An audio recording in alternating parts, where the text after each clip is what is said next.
मेरी और आपकी जिंदगी के लिए परमेश्वर की परफेक्ट इच्छा या मर्जी क्या है?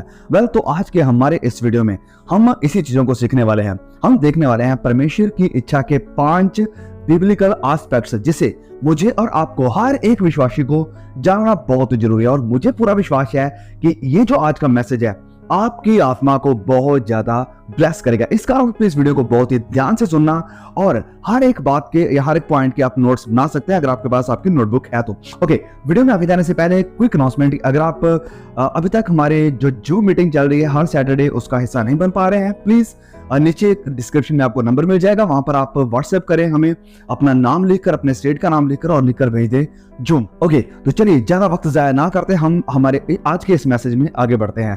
तो सबसे पहली जो परमेश्वर की इच्छा या विल या मर्जी है हमारी जिंदगी में, वो क्या है? परमेश्वर की मर्जी ये है कि सारी दुनिया के जितने भी लोग हैं सब के सब बचाए जाएं। जब हम पढ़ते हैं परमेश्वर के वचन में दूसरा पतरस अध्याय 3 और उसके वचन 9 में यहाँ पर यूं लिखा है, प्रभु अपनी प्रतिज्ञा के विषय में देरी नहीं करता है जैसे कि बहुत से लोग समझते हैं। बहुत से लोगों को लगता है कि खुदा देरी कर रहा है, लेट है, वो पता नहीं आएगा या नहीं आएगा। लेकिन वचन में लिखा है कि प्रभु अपने विषय में देरी नहीं कर रहा है। ऐसा नहीं कि वो लेट हो रहा है, वरन वो क्यों लेट हो रहा है, क्यों अभी तक दुनिया का न्याय नहीं कर रहा है, क्यों उसका दूसरा आगमन नहीं हो रहा है? द रीजन इज, पर तुम्हारे विषय में प्रभु धीरज धरता है और नहीं चाहता कि कोई नष्ट हो, वरन ये कि सबको मन फिराव का अवसर मिले। That God wants everyone come to repentance। कि प्रभु यीशु ये चाहते हैं कि सारी दुनिया, सारे लोग पश्चाताप करें, गुनाहों से अपना मन फेर लें और उनसे यीशु के जो फ्री गिफ्ट है साल्वेशन का, उसे रिसीव करने, उसे हासिल करने। परमेश्वर की ये इच्छा है। खुदा बिल्कुल भी नहीं चाहता कि जिन लोगों को उसने बनाया है, खुदा कतई भी नहीं चाहता है कि उसके ये बनाई हुई सृष्टि, उसके बनाए हुए लोग नरक की आग में जाएं, हमेशा की आग में जलें, क्योंकि उसने मुझे और आपको अपने स्वरूप पर बनाया है, अपने हाथों से तैयार किया है। जो इंसान जाति है वो सारी सृष्टि से अलग है और स्पेशल है, क्योंकि हमारे ऊपर परमेश्वर की तस्वीर है, हम खुदा की तस्वीर पर बनाए गए हैं। इस कारण खुदा नहीं चाहता कि उसकी तस्वीर पर बनाए हुए लोग नष्ट हो जाएं। हम ऑलरेडी बर्बादी के रास्ते पर थे because of the decision that Adam and Eve took. उस फैसले के कारण जो शुरुआत में आदम और हवा ने लिया, हमने गुनाह का रास्ता चुन लिया है। और इस गुनाह के रास्ते से हटाने के लिए, गुनाह के रास्ते से निकालने के लिए या गुनाह के रास्ते से उठाकर जिंदगी के रास्ते पर हमें लाने के लिए खुदावन मसीह यीशु को खुद इंसानी रूप में आना पड़ा। और प्रभु यीशु मसीह जो कि खुद खुदा है, जिन्होंने कभी गुनाह को एक्सपीरियंस नहीं किया, जिन्होंने कभी कोई गुनाह का रूप तक भी नहीं देखा, गुनाह को कभी नहीं जाना था, वचन में ऑलरेडी लिखा है, वो प्रभु यीशु अपने आप को हम्बल करते हैं, अपने आप को नम्र करते हैं और अपने सिंहासन को छोड़कर, अपनी महिमा को छोड़कर इस दुनिया पर उतर आते हैं, इस संसार में उतर आते हैं और वो रूप धारण कर लेते हैं जिस रूप में करप्शन आ चुकी है, जिस रूप में बुराई आ चुकी है। ये इंसान का रूप लेकर वो गुनाहों का कफारा बनते हैं। जो गुनाह है उसकी जो सजा आने वाली थी, उस सजा को वो अपने ऊपर लेते हैं। वो क्रोध खुदा का जो हमारे गुनाहों के कारण, बदी के कारण, पाप के कारण, खुदा के विरोध में जाने के कारण, आज्ञा ना मानने का जो हमारे ऊपर परमेश्वर का क्रोध आने वाला था, वो प्रभु यीशु ने अपने ऊपर लिया। और जब उसने खुदा के क्रोध को अपने ऊपर लिया तो उसने हमें साइड किया। अब जब खुदा मुझे और आपको देखता है तो वो प्रभु यीशु की धार्मिकता को देखता है। क्यों? क्योंकि उसने अपनी धार्मिकता हमें देकर हमारे गुनाहों का चोला अपने ऊपर ले लिया। इस कारण हम बचाए गए हैं। और ये जो बड़ा काम, ये जो एक मिस्टीरियस काम है, इसको हम कितना भी एक्सप्लेन कर ले, कितना भी अलग अलग तरीके से एक्सप्लेन करने की कोशिश करें, हम नहीं समझ सकते हैं। This is the mystery of the gospel. ये सुसमाचार की एक ऐसी मिस्ट्री, एक ऐसा रहस्य है जिसे इस धरती के ऊपर रहते हुए हम कभी भी समझ नहीं पाएंगे। We simply have to believe it. हमें इसके ऊपर बस विश्वास करना पड़ेगा। लेकिन जब हम फेस टू फेस, रूबरू खुदा से मिलेंगे, उसे देखेंगे, तब हम इन सारी चीजों को समझ पाएंगे कि कितना अजीब, अद्भुत, अचंभा काम खुदा मसीह यीशु ने क्रूस के ऊपर हमारे लिए किया है। और ये सब काम उसने क्यों किया? क्योंकि वो नहीं चाहता था कि एक भी इंसान नाश हो जाए। वो नहीं चाहते थे कि किसी भी इंसान को परमेश्वर के उस क्रोध की सजा को लेना पड़े जो गुनाह के कारण, खुदा के विरोध में जाने के कारण, आज्ञा ना मानने के कारण या खुदा के खिलाफ गुनाह करने के कारण इंसानों के ऊपर आने वाला है। प्रभु यीशु नहीं चाहते थे। प्रभु यीशु खुद आए, वो कुचले गए, वो मारे गए, वो लताड़े गए, ताकि मुझे और आपको नई जिंदगी मिल सके, हमेशा की जिंदगी मिल सके। और ये जो ऑफर है, ये जो गिफ्ट है साल्वेशन का, सिर्फ एक कम्युनिटी तक ही सीमित नहीं है, एक देश तक ही सीमित नहीं है, किसी एक प्रजा तक ही सीमित नहीं है, वरन पूरी दुनिया के लिए है। ये जो ऑफर है, ये जो साल्वेशन का तोहफा है, ये सारी इंसान जाति के लिए है, सारी इंसान जाति के लिए। वचन में लिखा है यूहन्ना 3:16 में कि खुदा ने इस दुनिया से ऐसी मोहब्बत रखी कि उसने अपना इकलौता बेटा दे दिया, ताकि जो कोई भी वो चाहे किसी भी जाति से है, किसी भी ट्राइब से है, वो किसी भी देश से है, किसी भी बैकग्राउंड से है, किसी भी पर्टिकुलर कम्युनिटी से है, किसी भी बैकग्राउंड से है, मायने नहीं रखता है, जो कोई भी उसके ऊपर ईमान लाए, विश्वास करे, उसका नाश ना हो, वरन वो सदा की, हमेशा की इटर्नल जिंदगी को पाए। प्रभु परमेश्वर की ये इच्छा है कि सारे लोग बचाए जाएं, और वो आज भी पूरी दुनिया को समय दे रहे हैं, वक्त दे रहे हैं, हर किसी को ये अवसर दिया जा रहा है कि आप पश्चाताप करो, रिपेंट करो, गुनाहों से मन फिराओ, क्योंकि स्वर्ग का राज्य निकट है। ये जो अभी तक प्रभु यीशु का दोबारा आगमन नहीं हुआ है, इसका कारण इस कारण है कि प्रभु आराम से बैठा वहां पर देख रहा है कि ओके, मैं थोड़ा और देर बाद जाऊंगा, अभी मेरा दिल नहीं कर रहा, अभी मुझे नहीं जाना, मैं बिजी हूं। नहीं, देरी इस कारण कर रहा है ताकि मुझे और आपको और मौका मिल सके, और सारे बहुत लोग जो गुनाह में फंसे हैं, बुराई में फंसे हैं, उन तक सुसमाचार जाए, वो भी प्रभु यीशु के ऊपर विश्वास रखें। यही कारण है कि प्रभु यीशु ने ये दुनिया को अभी तक अवसर दिया हुआ है। ये सब जो जिंदा हैं लोग, ये सब अभी तक धरती बची हुई है, दुनिया बची हुई है, दुनिया का अंत नहीं हुआ है। कारण क्योंकि खुदा नहीं चाहता कि किसी का भी विनाश हो, जैसे हमने ऑलरेडी ये वचन में पढ़ा। इस वचन को एक बार और पढ़कर हम आगे दूसरे पॉइंट पर बढ़ेंगे। लिखा है यहाँ पर 2 पीटर चैप्टर 3:9, प्रभु अपनी प्रतिज्ञा के विषय में देर नहीं करता, जैसे देर बहुत से लोग समझते हैं, परंतु तुम्हारे विषय में वह धीरज धरता है और नहीं चाहता कि कोई नष्ट हो। वो धीरज धरता है और नहीं चाहता कि कोई भी नष्ट हो। ही इज रेडी, ऑलरेडी वो वहां पर बैठा है, तैयार है आने के लिए, लेकिन वो वेट कर रहा है कि ओके, यहाँ तक भी वचन पहुंच जाए, वो भी लोग बचाए जाए, ये भी बचाए जाए। वो वेट कर रहा है, इसलिए रुका हुआ है, क्योंकि वो नहीं चाहता कि किसी का भी नाश हो आगे, वरन ये कि सबको मन फिराव का अवसर मिले, हर किसी को मौका मिल सके, हर किसी को, कोई भी ये ना कह सके मुझे तो अवसर ही नहीं मिला, मुझे तो टाइम ही नहीं मिला, मुझे तो मौका ही नहीं मिला, समय बहुत कम था। नहीं, खुदा ने बहुत लंबा समय दिया है, बहुत बड़ा अवसर दिया है।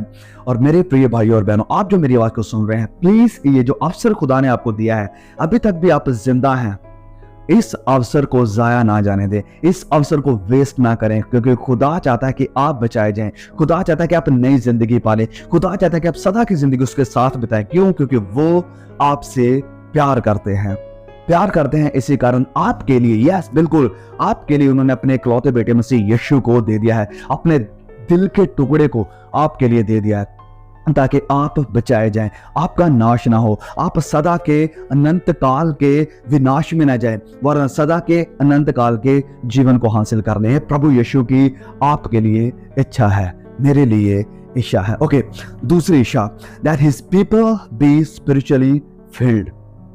ओके, तो दूसरी इच्छा, God's will is that his people be spirit filled. खुदा की मर्जी, इच्छा ये है, प्रभु ये चाहते हैं कि उसके जो लोग हैं वो आत्मा से परिपूर्ण हो, वो आत्मा से भरपूर होते जाएं। ओके, चलिए हम वचन खोलते हैं। इफिसियों अध्याय 5:18, दाखरस से मतवाले ना बनो, क्योंकि इससे लुचपन होता है। दाखरस से मतवाले ना बनो, क्योंकि इससे लुचपन होता है, परंतु आत्मा से परिपूर्ण होते जाओ, आत्मा से परिपूर्ण होते जाओ।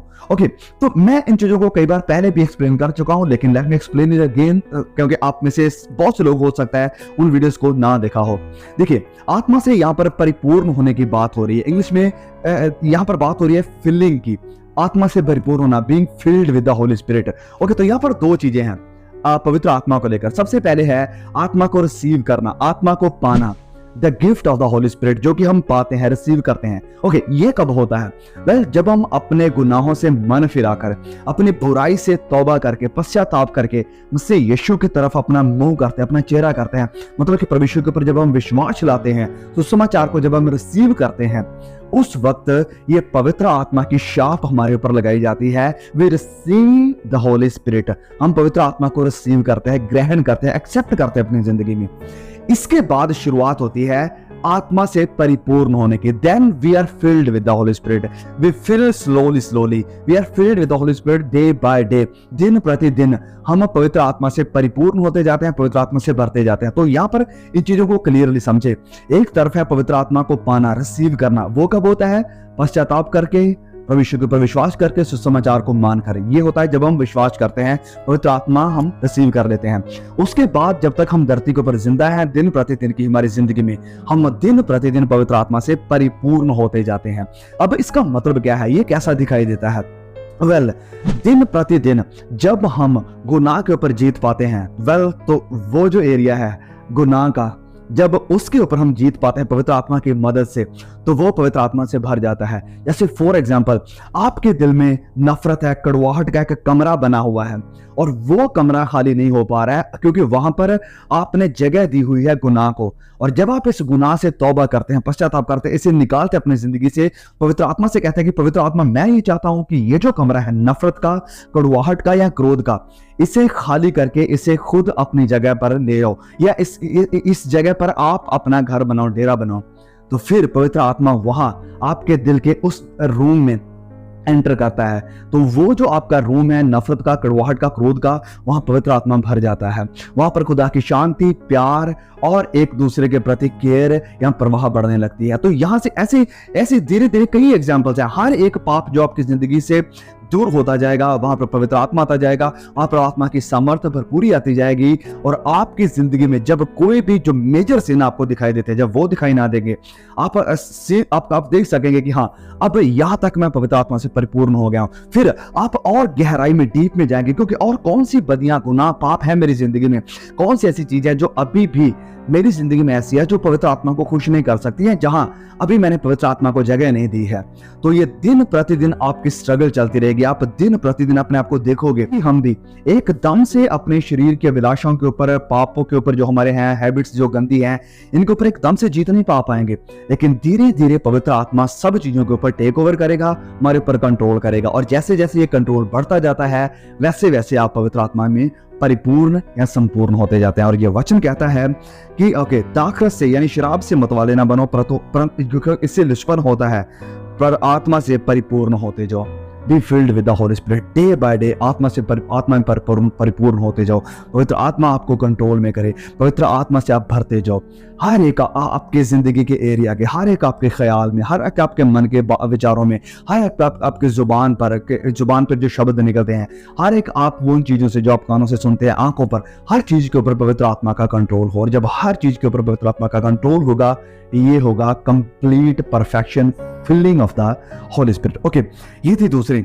तीसरा the God's will is that his people be sanctified. तीसरी बात यह है, परमेश्वर ही चाहते हैं, परमेश्वर की इच्छा है उसके जो लोग हैं वो पवित्र बने। ओके, वचन खोलेंगे पहला थिस्सलुनीकियों अध्याय 4 वचन 3। क्योंकि परमेश्वर की इच्छा ये है, परमेश्वर की इच्छा ये है, this is the will of God that ye be holy, कि तुम पवित्र बनो, कि तुम पवित्र बनो। परमेश्वर की ये इच्छा है। ओके प्रभु, पता नहीं, मुझे पता नहीं चल रहा है कि तेरी इच्छा मेरी जिंदगी में क्या है, तू क्या चाहता है मुझसे, मैं ये करूं या वो करूं, क्या करूं। ओके, वो सब चीजें साइड पर कर दो, सब चीजें साइड पर कर दो। सबसे पहले परमेश्वर की धार्मिकता की खोज करो, परमेश्वर के धार्मिकता के पीछे चलो। और वो धार्मिकता क्या है? परमेश्वर सबसे पहले ये चाहते हैं कि आप पवित्र बनो, पवित्र बनो, अपने आप के साथ और खुदा के साथ ऑनेस्ट, ईमानदार बनो। आगे लिखा है, अर्थात व्यभिचार से बचे रहो। हर एक जो गुनाह हम शरीर पर करते हैं, खुदा चाहता है कि हम इन सारे गुनाहों के ऊपर जीत को हासिल करें।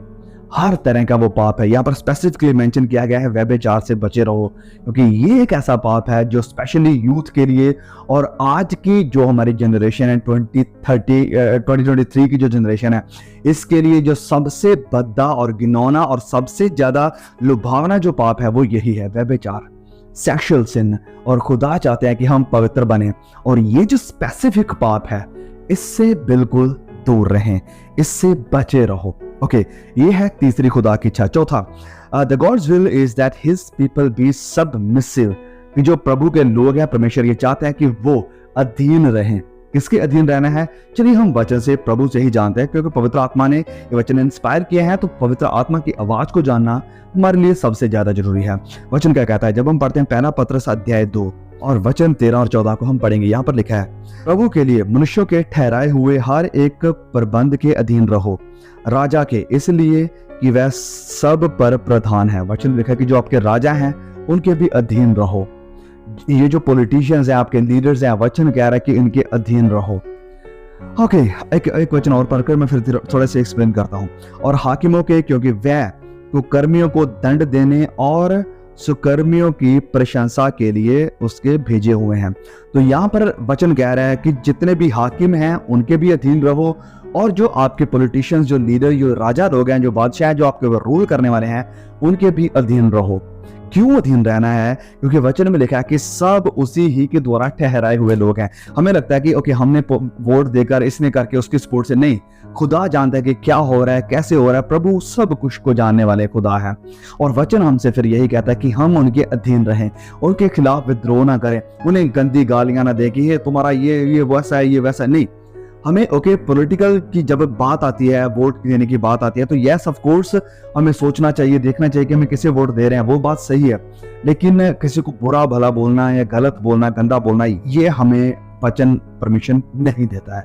वचन कहता है कि अपने जो लीडर्स है, आपके जो राजा है, उनके लिए तुम प्रार्थना करो और उनके अधीन रहने की यहाँ पर हमें वचन बात कर रहा है। अब अधीन रहने का क्या मतलब है? कि वो जो कुछ हमारे ऊपर थोप देंगे या जो कुछ हमें कह देंगे, क्या हमें सब कुछ को लेना पड़ेगा? नहीं नहीं नहीं नहीं नहीं नहीं।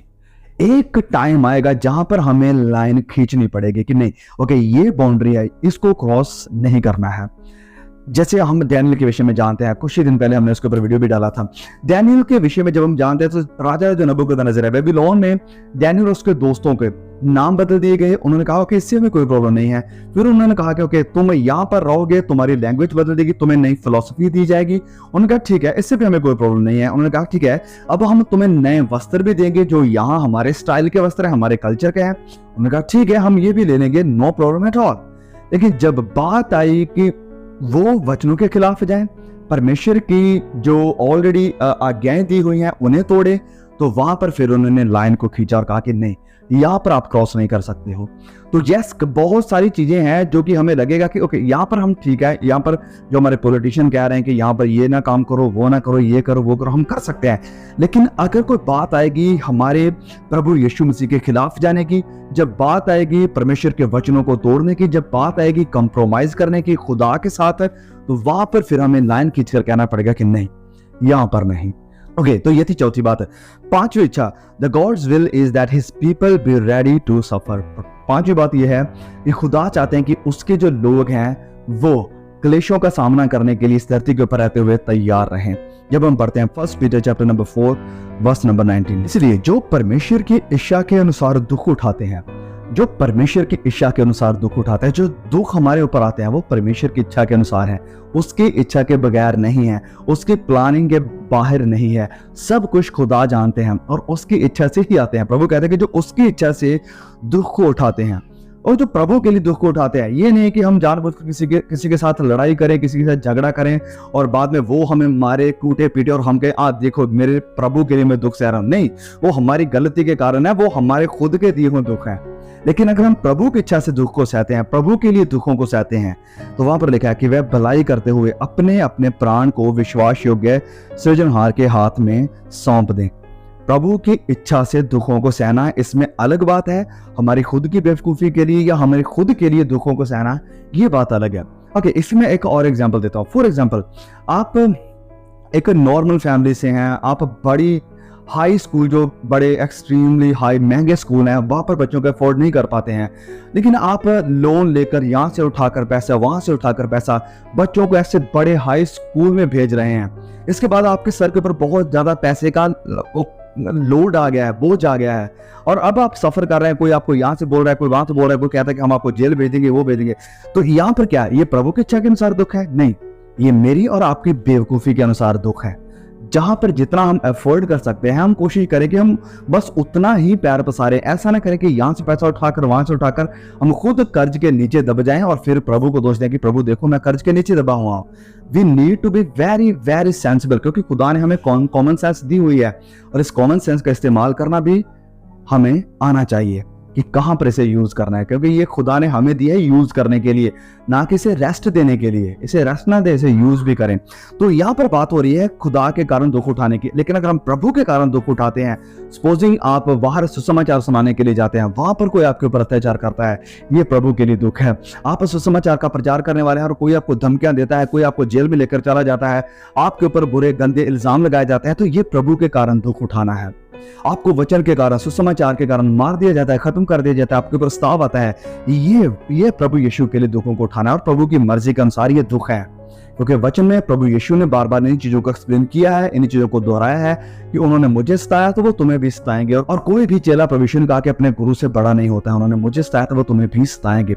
ये जो दुख हम प्रभु यीशु के लिए उठाते हैं, वो प्रभु यीशु की मर्जी से हैं, उसके कारण है। और उसके लिए अगर हम दुखों को उठा रहे हैं, तो वचन में लिखा है कि वो अपने आप को अपने सृजनहार के हाथों में सौंप देता है, जो इंसान प्रभु के लिए दुखों को उठाता है। तो ओके, सो वीडियो को हम यहीं पर समाप्त करेंगे। आई होप कि आपने बहुत कुछ इस वीडियो से सीखा होगा, इस मैसेज से सीखा होगा। प्लीज इसे और भी भाई बहनों के साथ जरूर शेयर करें। God bless you all, see you again, आमीन।